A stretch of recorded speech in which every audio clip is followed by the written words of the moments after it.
Martxoaren 23an, Erkide Irakaskuntzak eta Mondragon Unibertsitateak elkarrekin bizitzen ikasi ikaskide taldeak izeneko bigarren jardunaldia aurkeztu zuten Eskoriatzan.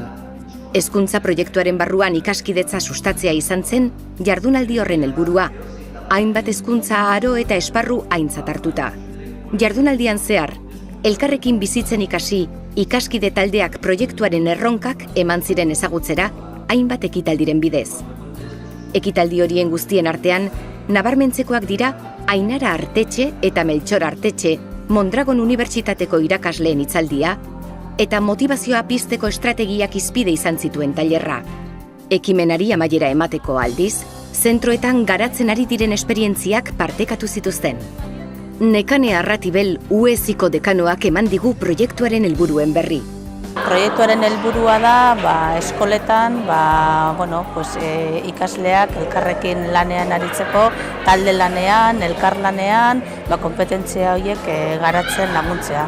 Eta horretarako pixka bat metodologiaren aldaketa bat sustatzea gela horietan, eta pixka bat kultura aldaketa bat, nolabait esan da, teknika konkretu batzuk erabiliaz, eta ikasleak hori beraien artean elkarrekin bizitzen ikasi dezaten, elkarri entzuten, elkarrekin egoten, elkarrekin lan egiten, eta baita ikasten ikasi, norberaren burua ezagutuaz, besteak ezagutuaz, eta elkar lan proiektu bat, elkar bizitza proiektu bat izango litzateke orokorrean esan da.